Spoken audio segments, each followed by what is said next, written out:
What is going on, everybody? Welcome back to Wars in the Stars, episode 34. Today, we are going to be talking about episode 6 of What If.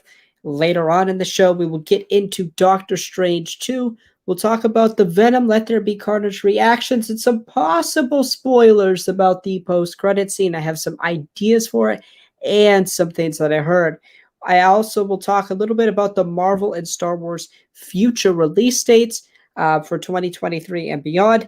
And I will also touch on the KOTOR remake and Star Wars Visions reactions, plus a little bit of a preview for that. There's not much going on in the world of Star Wars, so that will definitely be a shorter portion of the show.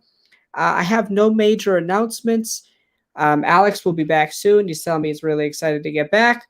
But without further ado, let's hop right in to our main topic, What If Episode 6. So this What If episode dealt with the question, what if Tony Stark was saved by Killmonger?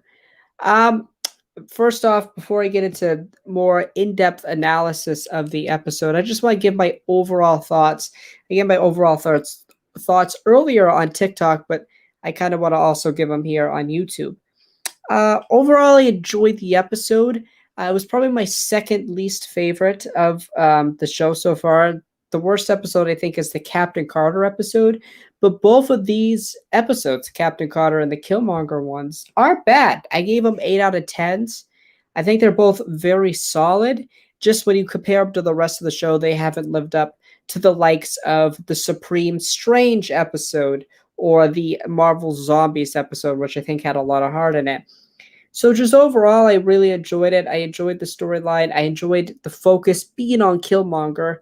And that whole dynamic with Killmonger and him playing both sides. I really enjoyed that aspect. I think he's a really interesting character. He's a top 5 MCU villain, in my opinion. And I'm glad he got his time to shine in the light in this episode of What If. I really felt like that was the main purpose of it. And I have a lot of questions too that I'll get into later about how does this all play into this, big What If climactic story event that we're going to get here in a couple of weeks. And so, without further ado, I guess let's get into the crux of the episode. So the episode opens up with Iron Man 1, and instead of Tony, the Stark bomb exploding, Killmonger takes it, throws it, and then kills a bunch of the members of the Ten Rings. Tony and Killmonger go off, and Tony is saved, and Killmonger is thanked by Tony, and we have that whole press conference with Obadiah Stane. Killmonger found out the Ten Rings plans by going undercover, and he obviously found out that Obadiah Stane was paying the Ten Rings, was trying to get Tony captured and killed, and obviously since that plan was stifled, Obadiah was guilty, and we don't get the events of Iron Man 1 because Tony doesn't go in the cave, and then Obadiah is arrested. So so obviously Iron Man 1 out the window. Then we get a bunch of stuff with Tony and Killmonger drinking. He promotes Killmonger to a big part of the company. He takes over Obadiah's part of the business. Very much reminiscent of the Pepper Potts thing in Iron Man 2, where her position just kept getting higher and higher. She started out as Tony's servant, and then she's the head of the company with no experience. Very similar thing with Killmonger. Then we get Tony's Malibu mansion, where he shows us all of his cars. He shows us all the stuff he builds. And Killmonger talks about this project he had at MIT, his graduate thesis, I believe it was, called The Liberator. And I really wonder if this is actually MCU canon, if he actually did that at MIT and the actual MCU. I'd be really interested to see that, because it kind of reminisced of the suits we see in Iron Man 2 that were created by Whiplash and Justin Hammer. So I wonder if there was some inspiration from that.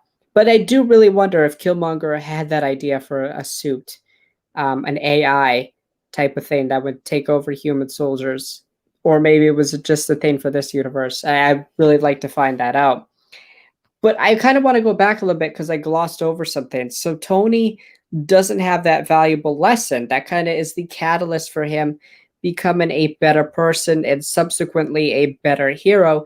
He doesn't learn that lesson that he shouldn't be making weapons of mass destruction because they end up in wrong hands. So he's like, I'm just going to make even worse weapons. Uh, they have a Jericho missile. It's like a Jericho gun. Is that what they call it? Right? It's like the thing that Killmonger will kill T'Challa with later in the episode. That was really cool to see. Obviously, well, it's terrible to see, but it was really cool to see Killmonger like trace his steps and be the ruthless killer we know him as. But anyway, so Tony and Killmonger are we both see how intelligent they are, and throughout points in this episode, it really keens in on the fact that Killmonger is more intelligent than we think. You know, in Black Panther, it's definitely illustrated as the hotshot um, who wants the best for his people and will go to the extremes to do it. But we don't get his intelligence side like we do in this episode. We more get the killer. The killer and Killmonger is very much represented in Black Panther. You know, he does have the genius plan in the museum and to capture, get Claw out of Black Panther's capture. Uh, but we don't see his genius like we do in this episode of What If, and I really appreciated that. Um, Tony mentions making a miniaturized arc reactor, but they decide on vibranium, which Killmonger had because of his father, who is obviously Prince Najobu, correct? I hope I said that right, of Wakanda. And then the suit is made out of vibranium. Um, and do they want to make more of them? Is that what they wanted to do? Yes. So Tony calls. Tony wants to use Claw, who he knows. We know he knows him in the MCU. Um, and we knew Killmonger and Claw had a relationship because of Black Panther. But this makes it seem like they've known each other for a while. Um, I'm not sure. Maybe it's just that the timeline's different and Killmonger and Claw met even at a different time. So it makes me wonder how long was this plan in place for? Did they know each other for a while and then just like it happened? Or like it's just a totally different universe and they met earlier? Because that's what I was wondering. I thought about it after the episode. I'm like, all these events take place in 2008. So like Shuri was 6 or 8 years younger. Like Shuri's very young, and she was young in this episode, but she should have been like 6 years young. She should have been like an early teenager. So like, and I think that's what they tried to present her as, but I'm like, it just felt kind of off. I don't know. It's different universe. It doesn't matter. But yeah, so I wonder what Claus and Killmonger's relationship is like in this universe, and what is it like in the MCU actually? Because we just opened up with them stealing the vibranium. So like, have they known each other since like Iron Man 1? I don't know. But obviously Killmonger knows Claw, and you know Rhodey is sent. Rhodey is the guinea pig, um, because Killmonger knew the Black Panther would figure out about the vibranium that was stolen from Claw, and he would get his chance to kill Black Panther. And I wish there was a little bit more to it. I know we're trying to get through a lot in 30 minutes, and we're definitely trying to heavily focus on Killmonger and the fact that he's a ruthless killer. But I wish there was more of like a fight. He used the Jericho gun and killed T'Challa. That was it. I wish there was more of like an actual fight, but I don't think it would have been fair, I guess. I guess the Jericho missile kind of balanced it out. I don't know. And again, I like the attention to detail. It wasn't his vibranium suit, so it wasn't energy repellent. Um, Great attention to detail. They should know that, I guess, but I like that type of thing. And then Killmonger has an interesting conversation with Rhodey. Uh, talk about oppressors, and like Killmonger's like, why do you work for the oppressor? And Rhodey, and it gives me more of an insight into what Rhodey's character is like. We don't get a lot of characterization with Don Cheadle's Rhodey. It's like, to get stuff done in the system, you have to be in the system. You can't just be an outsider and think you're going to get it done. Well, in this episode, we see how Killmonger, the outsider, um, gets things done. He's an outsider to Wakanda. He is Wakandan, but he wasn't raised Wakandan. An outsider becomes king of a country that is the most powerful country in the world, that is mostly secret, not now in this universe, obviously, but kind of plays off of what Rhodey said, I think, a little bit. And he kills Rhodey. Everyone's upset. They get the funeral for T'Challa. We get the funeral for Rhodey, and everybody thinks that Rhodey killed Black Panther and that Black Panther killed Rhodey. Nobody suspects that Eric Stevens is Killmonger did, except for Tony. And we finally figure out Tony finished the Iron Man suit of this universe with the vibranium, and it mimicked all of Killmonger's moves. And we think, or we are led to believe, that Iron Man outsmarts Killmonger at the end of the day. It's almost like they were both playing chess with each other.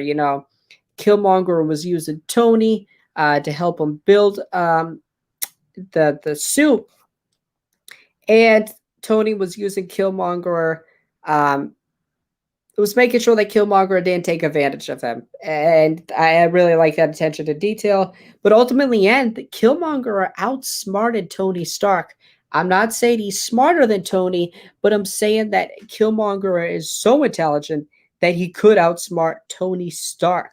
Tony is probably the smartest person in the MCU we have right now, besides Shuri, besides Bruce Banner. I would put Killmonger in that top 5 of a genius tactician and also a genius, I guess, technological tactician, able to outsmart Tony Stark. And that's another thing.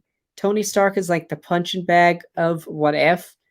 I haven't really enjoyed that. Like, I don't need him to see him die every time. Hank Pym's the punching bag also. He's basically the catalyst in 2 of these universes for the deaths of a lot of people. Like, why? You don't have to have like specific punching bags. Let's divvy it up a little bit here. But no, I really enjoyed that aspect. So like in 15 minutes, Killmonger has literally killed 3 people and has gotten away with it. Pepper suspects that Killmonger's up to something. Pepper's easily the most smartest person of them all.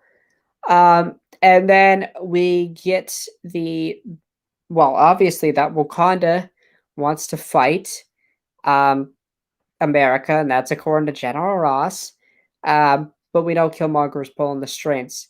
Basically, Killmonger had a war between the greatest military power ever, America, versus a country that is the most technologically advanced country on the planet that was hidden.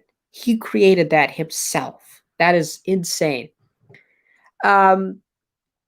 So yeah, we get that. We get the production of the Liberators. They look very much like Whiplash's Iron Man designs. And obviously he takes Claw. He kills Claw again in this universe. Takes Claw in, because that's the way into Wakanda. And he's playing like 7D chess. He's messing with everybody. He messed with the U.S. military, messing with Tony Stark, and messing finally with the Wakandans. I mean, King T'Chaka is very intelligent, and he literally was so Smart Killmonger. He literally finessed his way around all of these obstacles to become the Black Panther of this universe, which is crazy. So we get the fight between the United States and Wakanda. Uh, he tricks him, Killmonger, into believing that the weapon's shut down, but he has the button that starts them up. And then there's a great visual fight where we see Black Panther's mom as a warrior, and I really love that. I wish we got more. I wish there would be maybe a prequel about like the origins of Wakanda. We know we're getting a Wakanda show. Hasn't been formally announced, but it's been announced in the Hollywood trades, kind of telling that story a little bit. If it's from one of the Dora Milaje's perspectives or from Shuri, just talk about the stories of the father and the mother fighting and how it inspired T'Challa and Shuri. I would really love to see that, but I loved seeing the fighting, Killmonger rising up to become the hero and saving Wakanda.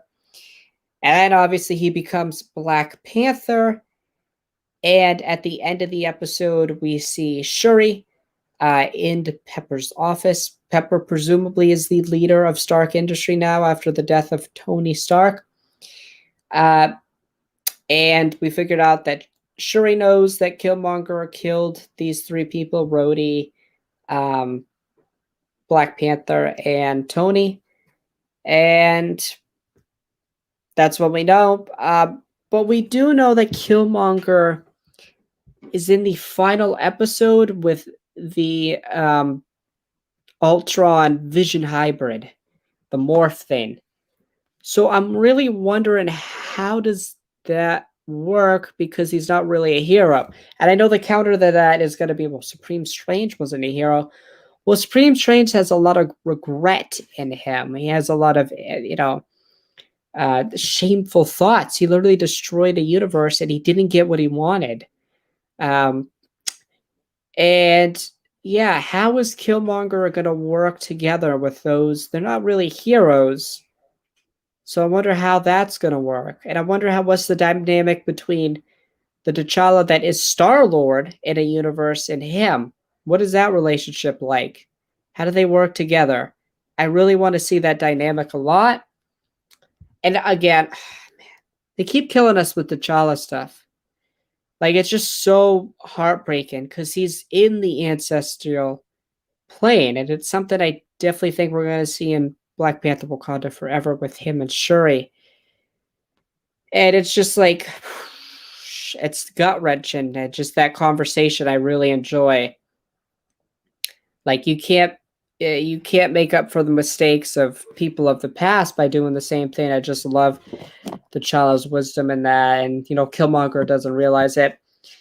So overall, that's the breakdown of the episode. Again, it's probably my second least favorite. It's not bad by any stretch of the imagination. I mean, this show, as much as I am a big fan of Star Wars animation and Star Wars in general, this show is better than Bad Batch. I can't say that there's been a bad episode that I really don't like. I really enjoyed this episode. I enjoyed Killmonger a lot. Again, it just reiterates the point why he's a top 5 MCU villain. Does a good job of focusing it in on his character in a way that is unique, in a way that wouldn't affect the actual MCU timeline. We can explore him in another universe that's close enough to ours, where we could see his personality fleshed out more and just get more of him, which I thought was very unique and a fantastic idea. And I just don't know how he's going to play into the rest of What If. How does he play into that final battle against like the Vision Ultron morph hybrid thing? And what's his dynamic going to be like with T'Challa Star-Lord? I wonder what it's all like. I can't wait to see what it is. And yeah, that's my breakdown of What If episode 6. Next week, we still got 3 episodes left. We got the big team up with the Ultron Vision thing against that. We got Party Thor, and we got Tony Stark on Sakaar, and Gamora. It's like Thanos hunting him down, I believe. Really interested in that. interested in that. So, without further ado, let's move on from what if and move into our first smaller topic, which will be Doctor Strange 2. We've talked about it a lot here the past 3 weeks. I'm going to pull up a tweet right now. And this is just a rumor. So let's kind of speculate off of this rumor, shall we? Rumor. The events of Doctor Strange 2 will take place 2 years after WandaVision, so about 2 years after Endgame, where we will see Strange face a difficult choice between ending Wanda Maximoff's life to save the multiverse or abiding by his Hippocratic oath and dooming all reality. Okay, so that article basically goes more in depth. Okay, so this is really interesting to me. So I really like this idea of Strange having an eternal character battle because we've talked about it a lot in the show. I don't know what Doctor Strange is going to do in this film. Talked a lot on the show about the possibility of the Illuminati, Wanda being the villain, Shumagorath. I mean, just all of it. And we've all wondered, how does Doctor Strange play into it? And I think the perfect way for Doctor Strange to play into all of it would be him having an internal struggle and his battle be more internal while Wanda is wreaking chaos on the multiverse. You know, the Illuminati coming in. Like we could have Strange struggling with certain things, and then in the background is all the chaos with Wanda. Like Wanda, there's been rumors about Wanda killing a lot of characters. I think she could possibly kill Andrew and Toby. Don't kill me here. I think she possibly could do that. We know Christine Palmer is going to get married with somebody. That is not Doctor Strange. That's going to be an internal struggle. So as we kind of see all the leaks and stuff for this movie, this is how I think it is going to play out. Doctor Strange 2, while it's going to deal with the multiversal aspect, and that's going to heavily involve Wanda, probably the Illuminati coming down to help stop Wanda. Doctor Strange is going to be in the foreground, having all these internal battles with what to do. He's also going to have a midlife crisis, I guess. He's going to lose Christine Palmer essentially to somebody else. You know, he wants his life back. I could see that story kind of happening. And then by the middle or end of the film, Doctor Strange is like, okay, I got to go and save the multiverse. And I could see him fighting people like Supreme Strange. I could see him fighting Wanda. I could see him joining up with the Illuminati. I could see him joining up with some Spider-Man. Like I could see a lot of things happening in this movie. And Sam Raimi, they've talked about how this feels like an old Sam Raimi horror film and how it's very fast paced. I feel like this movie's got to be 2.5 hours like Spider-Man, where we got to cover so much stuff that Strange's battles have to be internal. We're not going to have time for him to battle other characters. You know, again, the multiversal stuff is going to be there. Strange will deal with that until the end of the movie. The beginning of the movie is going to be more of his internal struggles, his personal life, which I don't mind. It will be a slower pace while we have the craziness of the multiverse going on. I will say that if this is the case, it kind of worries me that Doctor Strange will be overshadowed in this movie, like we've been saying. After all, it is a Doctor Strange movie, and it's a character who's been the same.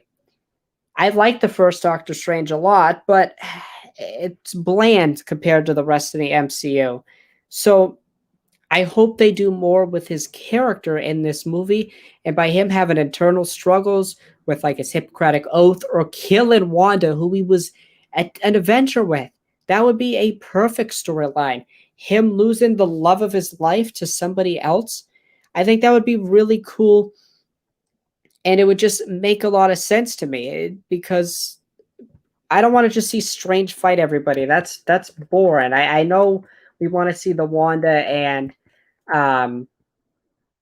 Strange fight. I think that's going to happen, but I don't need that like 3 times in the movie. If it happens once, it happens once. So I am really excited for Doctor Strange 2. I am, though, a little bit worried about the whole Strange being overshadowed in this film, being overshadowed by a lot of other characters. We've talked about Professor X, Wanda, possibly the two Spider-Man from the Raimi and Andrew Garfield verse. So I'm worried about that. But overall, still really excited for this film. Yeah, that's all I got for that right now. We get a lot of leaks about it. They just wrapped up, or they're still doing reshoots. I know Wanda, Elizabeth Olsen wrapped up her reshoots, and I think Doctor Strange is still reshooting. I think Benedict Cumberbatch, who plays Doctor Strange, is still reshooting in Canada, the last that I heard. So they're doing a lot with reshoots, I think. I think that's the way Marvel's going. Is they're going to do some stuff with the actual shooting, but to avoid leaks, a lot of stuff in reshoots to do the best they can, because reshoots are not overtly out there. They're done mostly in secret, and because actual shooting we know schedules for, but reshoots we don't. They just contact the actor. And yeah, okay, so yeah, it is time now to talk about Venom, Let There Be Carnage. So yesterday there was a screening in London for fans, and this was a crap show because people spilled the beans. So we won't get into spoilers quite yet. I'll give a spoiler warning, but warning, like I'm all over the place. Okay, so here are some of the reactions. Hashtag Let There Be Carnage is a roller coaster of gritty, mesmerizing action that only Venom can deliver. That's a good review. It was Tom Hardy's birthday yesterday. Happy birthday, my man. Venom Let There Be Carnage delivers action that only Venom and Carnage can in brutally awesome, gritty chaos, and I loved every minute of it. That's a good review. It gets a 5 out of 5. I hope it's that good. Was extremely lucky to be able to see Venom Let There Be Carnage last night, and what a wild ride. Tom Hardy and Woody Harrelson were amazing as Venom and Carnage, respectively.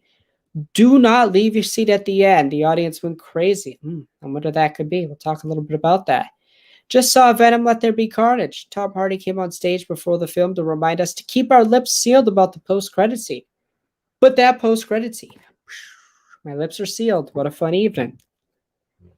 In my whole life, I have never seen a whole movie theater react as loud as they did to the Venom 2 end credit scene. Sony delivered. That's big time. Venom Let There Be Carnage is off the charts insane. It is full throttle ridiculous from start to finish. I love the first one, but this ramps everything up to the 11th.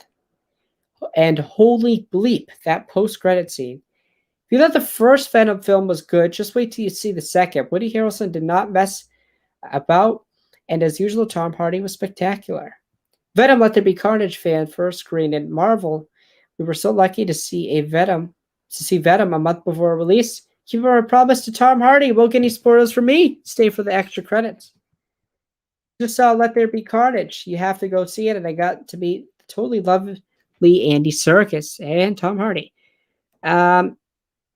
So yeah, overwhelmingly positive vibes. This one is interesting to me. I was lucky enough to be among the first to finally get to see Venom Let There Be Carnage. I adored it. The first Venom is my favorite of the modern MCU films, and Venom makes all the smart next steps in a very human and beautiful story.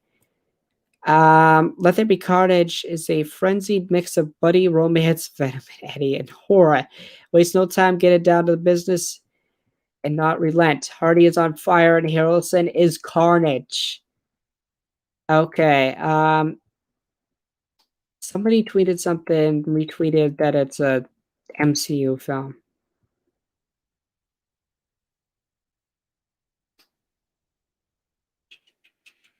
Okay, they didn't. I can't find it. It might have been the earlier one. But they kind of alluded to the fact.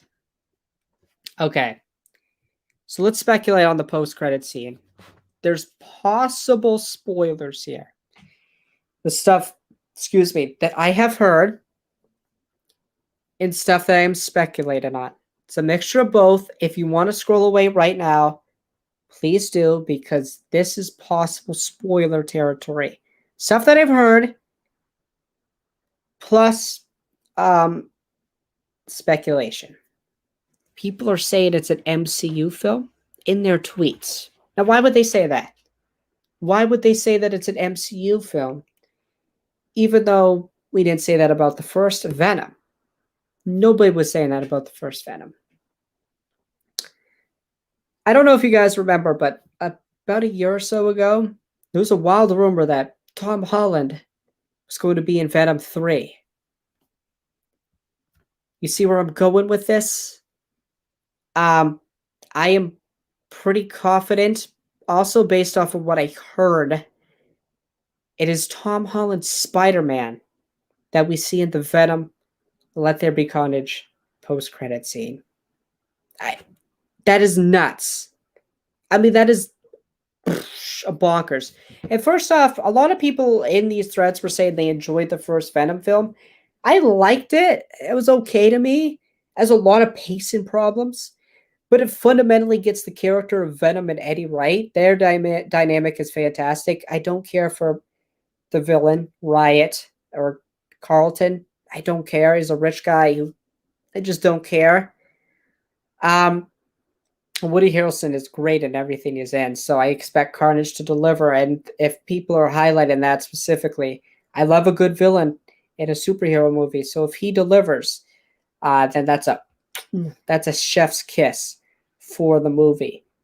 So that's what I've heard, and let's kind of speculate on what that means. I think No Way Home could explain what's going on. If Venom is in the MCU, we're going to have to get a concrete timeline of when Venom 2 takes place. If it takes place after No Way Home or before it, I'm going to assume after it. And again, you can do a lot of things here. Venom doesn't necessarily have to be away from the MCU. Like, he doesn't have to be in a separate universe because he's in San Francisco. The only thing we've got in San Francisco was Shang-Chi and Ant-Man, two things that do not relate to Spider-Man. So Eddie could presumably show up actually in the MCU, or they could do a multiversal thing where No Way Home can explain how Spider-Man fell and left the MCU. I could see very much that Sony's like, can we have Tom? Tom's there, so they can do what they want. But we can do stories with Venom and Tom, and they can both be in the MCU. So I really think that Venom 3, I don't think they're going to do a Spider-Man movie on it. I think Venom 3 is going to be him facing off with Tom Holland's Spider-Man. And I'm so conflicted because I actually want Venom to win. Is that a bad thing for me to say? I want Venom to win. But I don't want Tom to die, obviously, and I don't want Tom Hardy's Venom to die. I want Tom Hardy's Venom to stick around in the MCU. And if we open this avenue, I think he could. I think he could very much stick around and do something in the criminal underworld aspect of the MCU. They could be friends with Spider-Man for all I know. I mean, there's so many signs that add up to Spider-Man being in the post-credit scene here.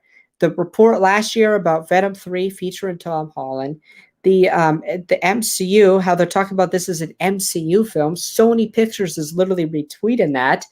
Tom Hardy posted a picture last year on Instagram with his Venom killing Tom Holland's Spider-Man. So it makes a lot of sense to me that the Spider-Man would be in Venom 3. It makes the most sense for a final villain for the Venom trilogy. And I don't think that's the last we see of Tom Hardy's Venom. He loves that character. So I think we'll see that first confrontation in Venom 3, and then subsequently Venom will be in the MCU permanently, played by Tom Hardy, who people were saying is very equatable to Robert Downey Jr. He's synonymous with that role. That's what Tom Hardy is going to be after this movie, as people were saying. When you think of Venom, you think of Tom Hardy. When you think of Iron Man, you think of Robert Downey Jr. And that's what people were saying. So I'm really excited if Venom is in the MCU. I know I posted something the other day in my good friend Darth Choco's comment section about I hope that Tom Hardy gets to play him in the MCU. I think that possibility is pretty likely now based on what I've heard and what I can strongly speculate on the Venom Let There Be Carnage post credit scene. In a couple weeks, we'll do the 10 questions like I did for Shang-Chi. We'll go over those. We'll see how we did. I don't know much about the plot of that movie yet. I know it's out there. I don't want that spoiled. I don't have the post-credit scene spoiled for me word by word. I know the audio's leaked. Don't go online. Don't look for it actively. You'll find it. Don't do it. I just know something from my uncle at Sony. You know, I have an uncle at Marvel, an uncle at, well, I don't have anybody at Lucasfilm because it's Lucasfilm. Sorry, this is all a joke. Anyways, without further ado, let's get into some of our final topics. 3 topics left, 4 topics I cannot count. So sorry. So yeah, this topic is Star Wars and Marvel. We have some release dates for 2023 films and beyond. We have 2021, 2022, but we don't care. So we know that Ant-Man and the Wasp Quantumania and Guardians 3 will be in 2023, but we also have the release of 3 other 2023 movies for Marvel, one in July, one in October, and one in November. Wow, that's a close release. And then we have Rogue Squadron. And then 2024, we have 1, 2, 3, 4. In 2025, we have nothing yet. And in 2025, we have an untitled Star Wars film, an untitled Star Wars film of 2027. And then we have the 4 Avatar movies that will be out by 2028. Okay, let's speculate on this. So there's about 7 and Marvel movies that we don't know about that we know are coming in 2023, 2024. 3 of them we can get off the bat. Blade, Fantastic Four, Deadpool. That's 3. Captain America 4. That's 4. And then there's 3 more. I have no idea, if I'm going to be honest. I could see Adventures 5, maybe. X-Men. I think that would be another logical choice.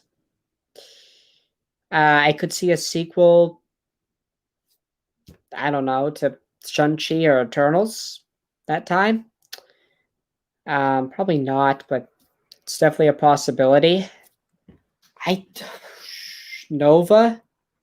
I know there's been talk of a Disney Plus show, but Nova could be your first Latino superhero film in the MCU, main-led superhero film. Yeah, I think I'm going to go with those final 3 being X-Men, Nova.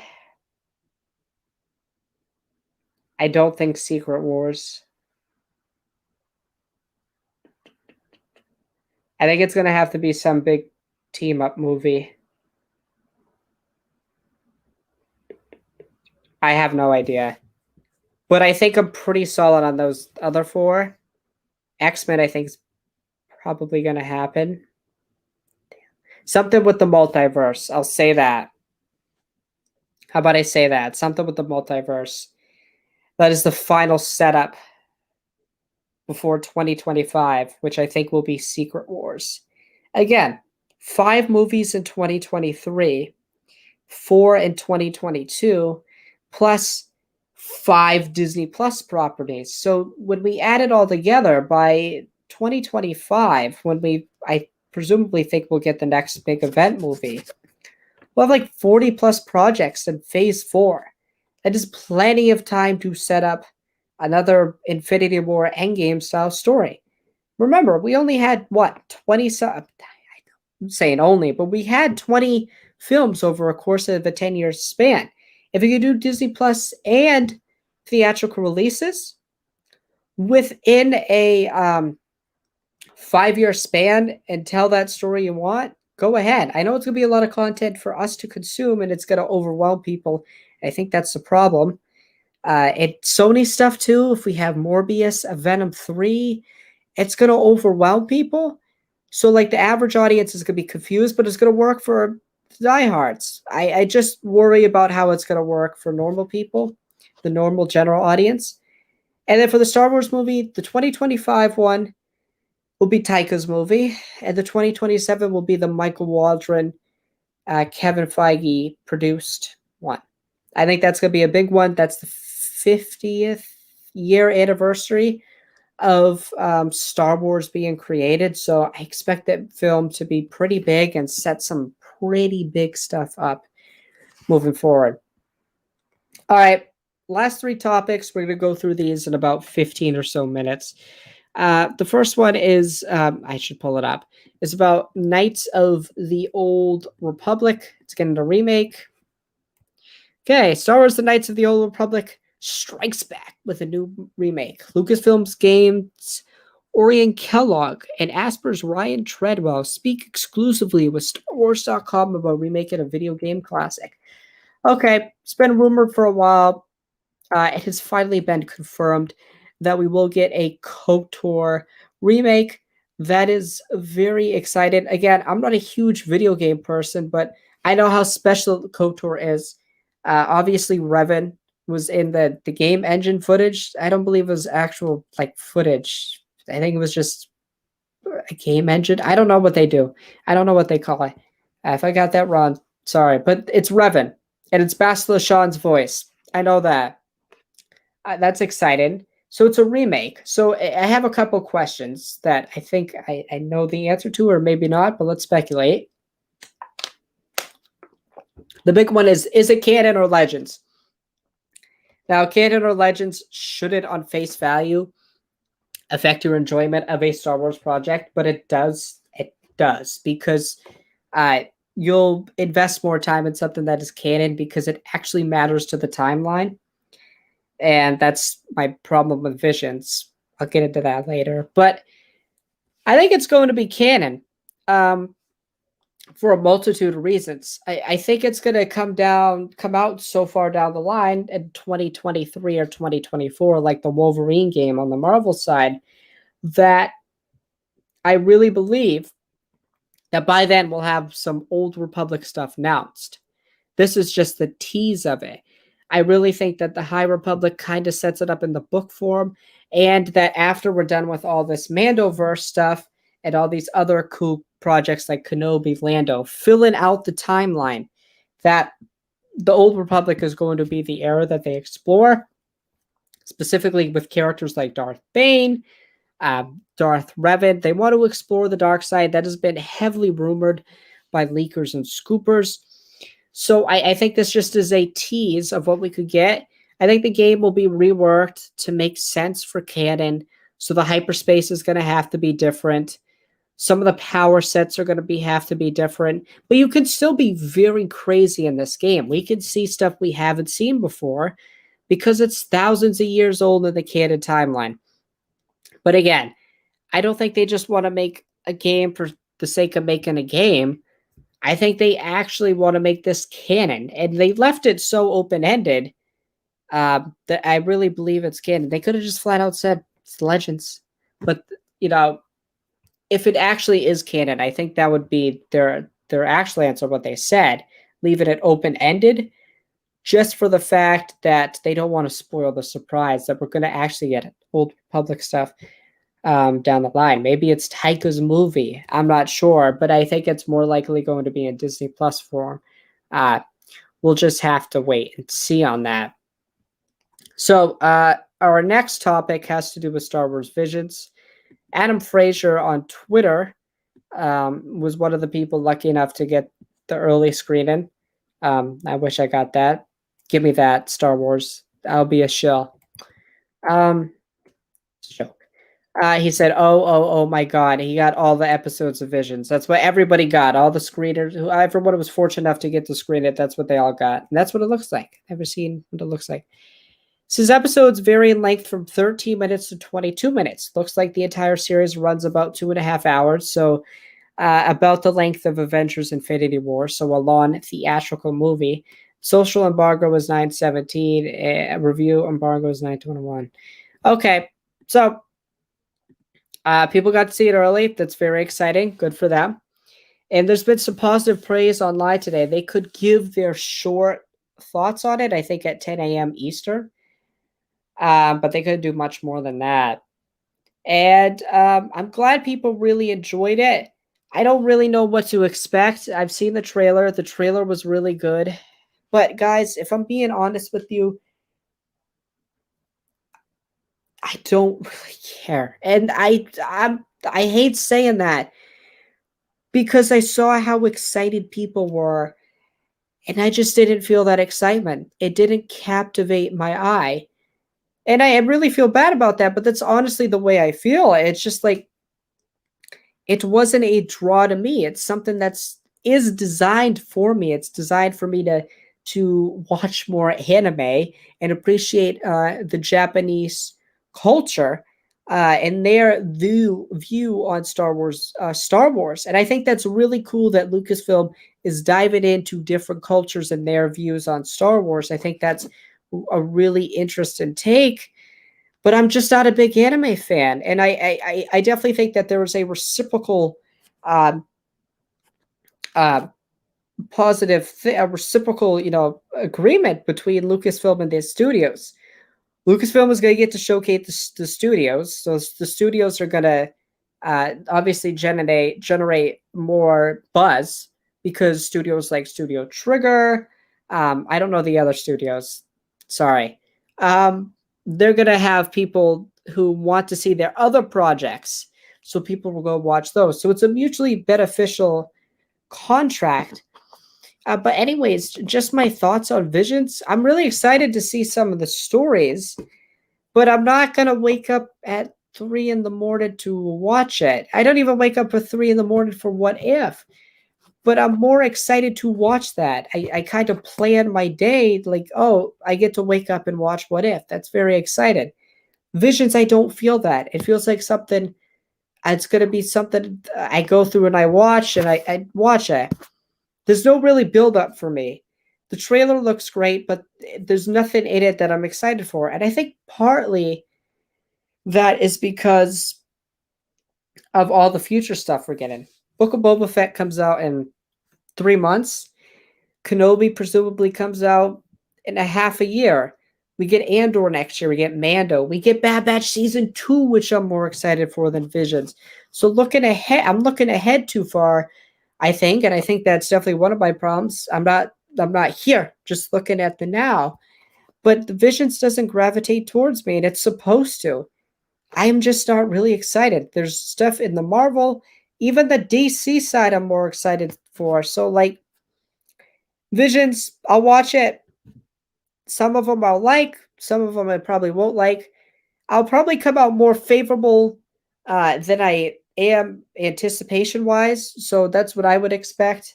I'm not going in with high expectations. I'm just going to watch it. And the canonicity part sucks to me.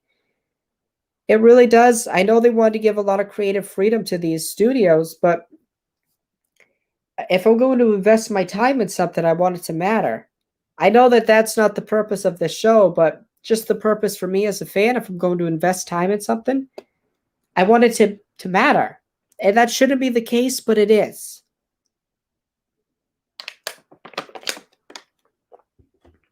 So we'll have to wait and see. I know a lot of people are excited about it, and I'll see people talking about it. I'll just have to wait for people's reviews and stuff. But I'll watch it when it comes out next Wednesday. I won't watch all of it. I'll watch some of them if I get the chance to. So the final topic is about Mando Season 3. We've talked a lot about on this show about filming for Star Wars projects, so let's just kind of give a rundown. Boba Fett's in post-production. Probably getting close to wrapping that up in a month or two. We'll get a trailer for that soon. Andor and Kenobi finished filming a month ago. And finally, Bespin Bulletin is confirming that The Mandalorian Season 3 will film from September 20th to March the 23rd. I know that filming usually takes less than this in previous years, but obviously we're still dealing with a pandemic, so we're not in the same predicament as we were, when Mando Season 1 and Season 2 filmed. So we'll get Mando Season 2 based off of that. It takes about a year or so for these shows to from start of filming to release. So I expect this in the fall, but I most likely think it's going to be Christmas because we already have so much other stuff coming out. Kenobi's going to have to fit in 2022. The back end of Book of Boba Fett, the 4-month Bad Batch, a droid story might have to fit there.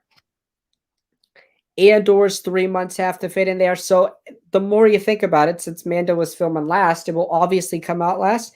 And I think it's going to be that Christmas time 2022 show.